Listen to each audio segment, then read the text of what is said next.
अस्सलाम वालेकुम dear students, welcome back. इस डॉक्टर हादी हियर।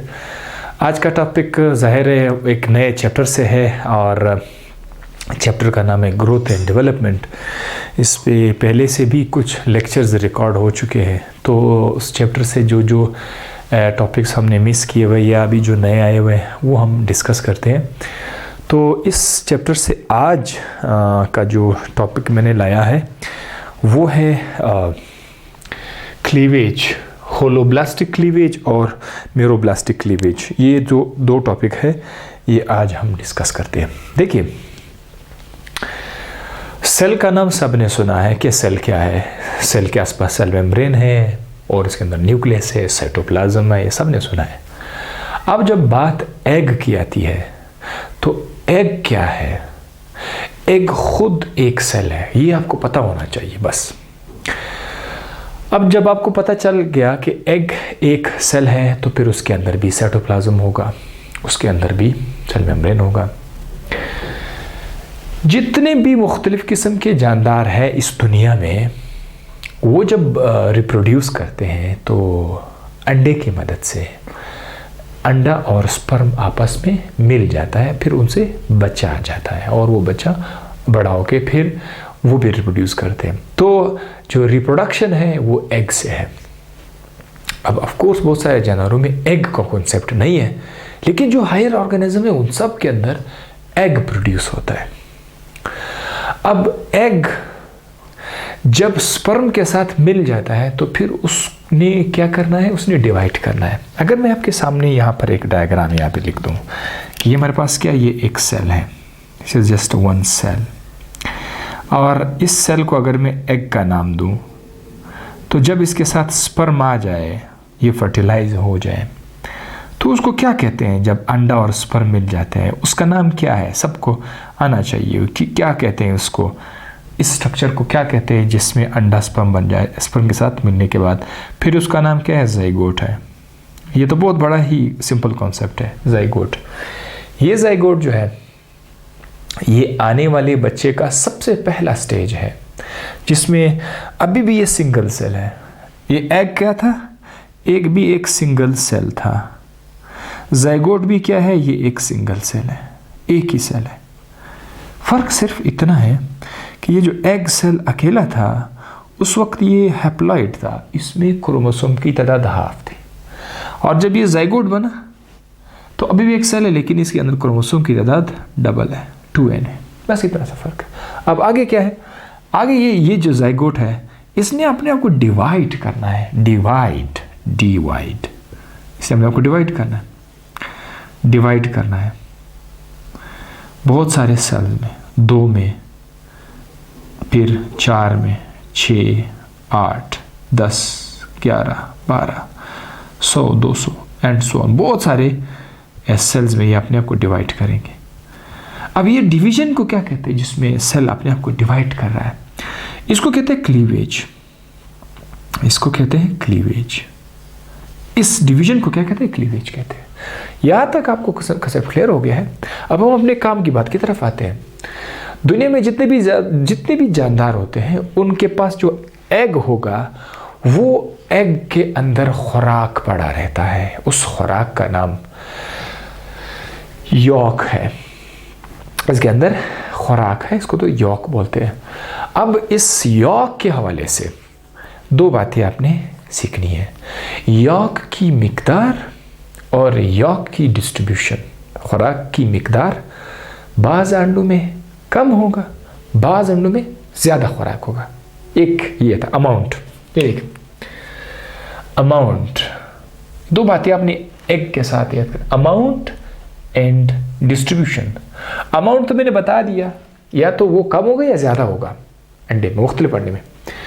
डिस्ट्रीब्यूशन का मतलब क्या है? डिस्ट्रीब्यूशन का मतलब ये है कि लेट्स सपोज ये एक अंडा है, लेट्स सपोज ये एक एग है, इसके अंदर जो यॉक है, यॉक खुराक, वो कम है लेकिन डिस्ट्रीब्यूट हुआ है, हर जगह पर है, हर तरफ आपको नज़र आ रहा है, ठीक है, ये डिस्ट्रीब्यूट हो गया, यूनिफॉर्मली डिस्ट्रीब्यूट है, इसको बोलते हैं यूनिफॉर्म डिस्ट्रीब्यूट। अब इसका अपोजिट क्या है कि जब ये यूनिफॉर्मली डिस्ट्रीब्यूट नहीं हो फिर ये क्या होगा?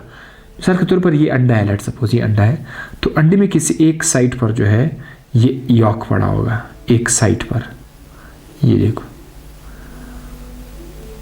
अब ये जो यॉक है ये काफ़ी ज़्यादा है, लेकिन ये पूरे अंडे में मुकम्मल तौर पर यूनिफॉर्म डिस्ट्रीब्यूट नहीं है। अब ये देखिए इधर कुछ यॉक भी नहीं है, लेकिन इधर बहुत ज़्यादा यॉक है। ये यूनिफॉर्म डिस्ट्रीब्यूशन है और ये नॉन यूनिफॉर्म डिस्ट्रीब्यूशन है। तो यॉक या तो यूनिफॉर्मली डिस्ट्रीब्यूट होगा या फिर ये नॉन यूनिफॉर्मली डिस्ट्रीब्यूट होगा। और बहुत सारे दुनिया में मुख्तलिफ किस्म के जानदार होते हैं, जिनमें से कुछ जानदार का अंडा इस टाइप का अंडा होता है, बाज़ जानवरों का अंडा इस टाइप का होता है। ये भी आपने नोट करना है। अच्छा, अब यहाँ पर आप देखिए बहुत सारे इनवर्टिब्रेट्स यानी काफ़ी सिंपल जानदारों की बात हो रही है और कुछ सिंपल कॉर्डेट्स। उनके अंदर क्या आता है, उनके अंदर जो यॉक होता है वो बहुत स्मॉल अमाउंट में होता है। तो अब आप देख रहे हैं यानी यॉक जो हायर ऑर्गेनिजम्स हैं उनमें यॉक फिर ज़्यादा होगा, लेकिन जो इनवर्टिब्रेट्स उसके अंदर यॉक बहुत कम होगा। अच्छा, और ये फिर क्या है, यूनिफॉर्मली डिस्ट्रीब्यूटेड है। यूनिफॉर्मली डिस्ट्रीब्यूटेड का मतलब फिर क्या हुआ कि ये फिर हर तरफ जो है डिस्ट्रीब्यूट हो गए हैं, हर तरफ आपको मिल लेंगे थ्रू द साइटोप्लाज्म। आप जैसे कि यहाँ पर मैं देख सकता हूँ, ठीक है, ये एक एग है और यहाँ पर हम लोग इसको लिख सकते हैं, ठीक है, ये हो गया, ठीक है। यहाँ पर आप सारा का सारा आप देख सकते हैं कि इट इज़ यूनिफॉर्म डिस्ट्रीब्यूटेड, कम है लेकिन यूनिफॉर्म डिस्ट्रीब्यूटेड है। अब many vertebrates have large amount of York. अब लार्ज अमाउंट, अब ये दूसरा टॉपिक है, इसमें लार्ज अमाउंट ऑफ यॉक मतलब यॉक इसमें काफ़ी ज़्यादा है। इस बार ज़्यादा यॉक से जो है, अब ये ज़्यादा यॉक जो है ये एक जगह पे कंसंट्रेटेड है, एक जगह पे कंसंट्रेटेड है। यहाँ पर जैसे कि आप ये देख सकते हैं, ये यूनिफॉर्म डिस्ट्रीब्यूट नहीं, ये एक जगह पे कंसंट्रेटेड है। अच्छा, अब जिधर ये कंसंट्रेटेड है उस जगह को क्या कहते हैं, ये इस इलाके का क्या नाम है जिसमें ये कंसंट्रेटेड है? This is called as vegetal pole. This is called what? Vegetal pole. अगर मैं इसको यहाँ पे लिखूँ तो बड़ा अच्छा होगा, यहाँ पर लिख लेते हैं इसको। चलो, ये तो एक अंडा हुआ, सही है, वो जो नॉन यूनिफॉर्म वाला है। दूसरा डायग्राम लिख लेता हूँ यहाँ पर मैं, दूसरा डायग्राम भी यहाँ पर मैं लिख लेता हूँ। अब यहाँ पर एक ऐसा इलाका हम ड्रॉ कर लेते हैं जहाँ पर यॉक जो है वो पड़ा हुआ है। यॉक ये एक जगह पर ये कंसंट्रेटेड है, तो ये आ गया, ठीक है, जिस तरफ ये कंसंट्रेटेड है इस जगह का हम नाम रखेंगे वेजिटल पोल। VEGETAL, वेजिटल पोल इसको बोलते हैं। अंडे का वो हिस्सा जहाँ पर यॉक कंसंट्रेटेड हुआ है यानी एक तरफ जमा हुआ है उसको बोलते हैं वेजिटल पोल। और जो दूसरा पोल है उसको हम सिंपली क्या नाम देंगे? एनिमल पोल। एनिमल पोल उसको कहेंगे। तो ये जो इसके अपोजिट जो पोल आपको नज़र आ रहा है, this is called as animal pole. और अंडे का, मेंढक का जो अंडा है, फ्रॉग का, अगर आप उठाओगे तो उसके अंदर वेजिटल पोल है इस तरह और एनिमल पोल भी है, ठीक है। इसके अपोजिट जो है एनिमल पोल है, ठीक है। ये हो गया आपका ये कंसंट्रेटेड। अच्छा, द अपोजिट इज एनिमल पोल। अब बात करते हैं होलोब्लास्टिक क्लीवेज। अब आप हैरान होंगे कि यार ये क्या आपने ये बात चीज़ें ऐसी होती है जिसको आप बोर्ड पे लिख के डायरेक्ट स्टार्ट कर भी हो जाता है, लेकिन बहुत सारे स्टूडेंट्स को आपने सिखाना होता है तो फिर उनके लिए आपको थोड़ा बेस पे जाना पड़ता है। मैं कहाँ से कहाँ मैंने स्टार्ट किया, तो खैर इट्स ओके। अब होलोब्लास्टिक क्लीवेज और मेरोब्लास्टिक क्लीवेज सारा का सारा यही गेम है। होलोब्लास्टिक क्लीवेज में जैसे कि यहाँ पर ये जो डेफिनेशन आपको मिल रहा है, ये किस चीज़ का डेफिनेशन है? ये है होलोब्लास्टिक क्लीवेज का। Holoblastic cleavage. अब ये क्या है? होलोब्लास्टिक क्लीवेज में जो यॉक है वो इसमें कम है और ये इवनली डिस्ट्रीब्यूट है। इवन डिस्ट्रीब्यूट का मतलब ये है कि आप जो यॉक है वो हर तरफ जो है थोड़ा है लेकिन हर तरफ फैला हुआ है। ये जो डॉट डॉट्स में लिख रहा हूँ ये यॉक है। अब ये यॉक एक तरफ कंसंट्रेटेड नहीं है, पूरे इसमें नज़र आ रहा है। इस तरह का अंडा जब अपने आप को डिवाइड करता है तो सारा का सारा अंडा डिवाइड होगा, होल तमाम का तमाम सेल। अब देखिए इस तरह से ये जब अपने आप को डिवाइड करेगा तो ये फिर ये जब अपने आप को इस तरह से डिवाइड करेगा तो इससे हमारे पास 2 सेल्स बन जाएंगे, ठीक है। तो इससे हमारे पास 2 सेल्स बन जाएंगे। ये हो गया एक सेल और ये हो गया दूसरा सेल। अब ये इसको क्लीवेज बोलते हैं। सेल ने अपने आप को डिवाइड कर दिया, पूरा का पूरा अंडा जो है वो डिवाइड हुआ, पूरा का पूरा। ये नहीं कि एक खास जगह, छोटा सा जगह डिवाइड हुआ, पूरा अंडा डिवाइड हुआ 2 में। अच्छा, इसी तरह से फिर ये 4 में भी हो सकते हैं, ठीक है, ये 4 में भी हो सकते हैं। ये हो गए, ये अब 4 सेल हो गए, इसने अपने आप को मज़ीद डिवाइड कर दिया। 4 से 8 होते होते जो है ना ये क्लीवेज करता जाएगा। तो ये एक क्लीवेज, इस तरह का क्लीवेज जिसमें एग जो है वो यूनिफॉर्मली डिस्ट्रीब्यूट हो और इंटायर एग जो है अपने आप को डिवाइड करता हो। This kind of cleavage is called holoblastic cleavage. और याद रखिएगा कि इसमें जो सेल्स है वो सब के सब साइज बराबर है। अगर आप सेल के साइज को देखिए तो वो बराबर है। देखिए ये सारे, ये 1 सेल, 2 सेल, 3, 4 सेल, ये सब के सब इनका साइज आपस में बराबर है, इक्वल है। ये आपको पता होना चाहिए। अब इसके अपोजिट और ये भी आपको याद रखना चाहिए कि जो होलोब्लास्टिक क्लीवेज है ये किन किन जानदारों के अंदर होता है।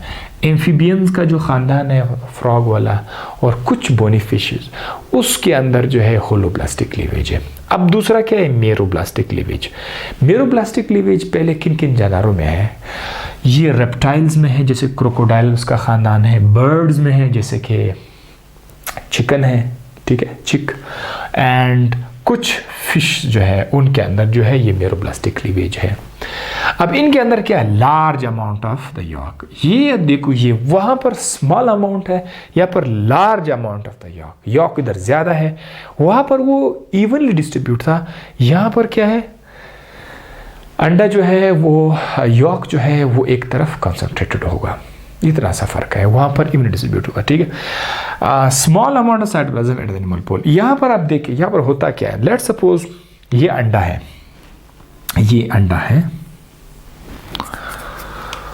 ओके।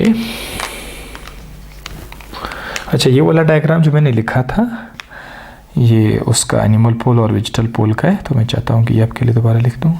ये वेजिटल पोल VEG और ये एनिमल पोल, ठीक है।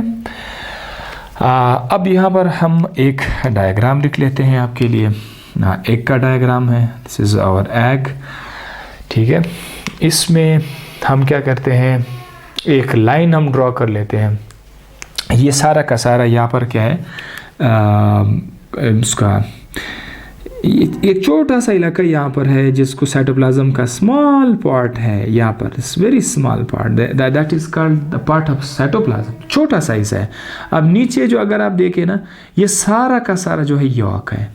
ये मैं इस तरह लिख लेता हूँ, ये सारा का सारा हमारे पास क्या है, ये यॉक है। This is from there to this one, ये आपका सारा का सारा यॉक आ जाएगा। काफ़ी ज़्यादा इसमें क्या है, यॉक है।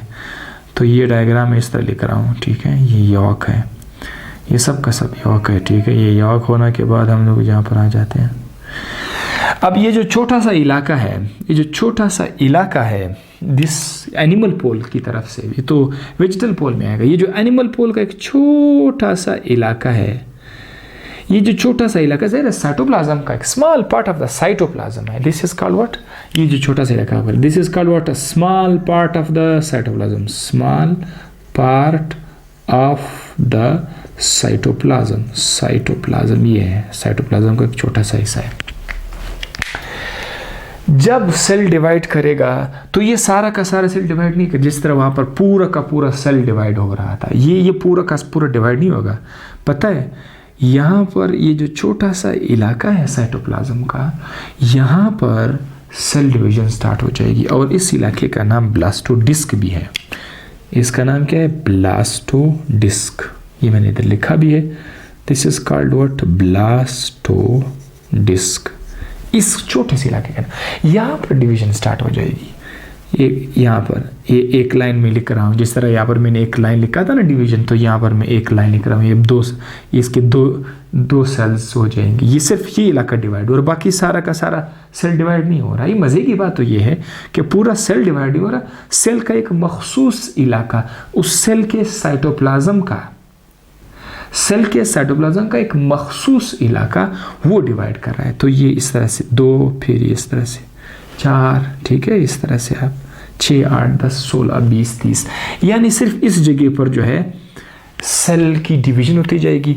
और इसी जगह पर जो है बहुत सारे सेल्स बनेंगे, जाहिर है बहुत सारे सेल बनेंगे, फिर वो तमाम स्टेजेस से गुजरेंगे, उसमें से गैस्ट्रोलेशन आ जाएगी, ठीक है, न्यूरोलेशन वगैरह सारे। यहीं पर आने वाला बच्चा भी इधर बनेगा, बच्चा भी जो यस वो भी यहाँ पर बनेगा, ठीक है, यहाँ पर एम्ब्रियो जिसको आप कह सकते हैं, ठीक है, वो भी यहाँ पर बनेगा।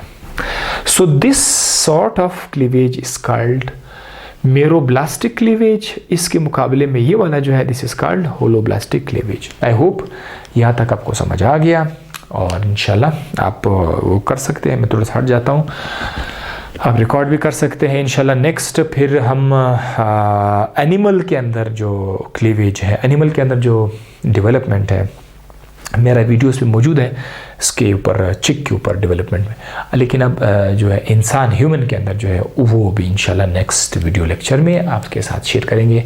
आपने देखना है, इसको शेयर करना है और अच्छी तरीके से समझना है। तब तक के लिए मुझे दीजिए इजाज़त। अल्लाह हाफिज़।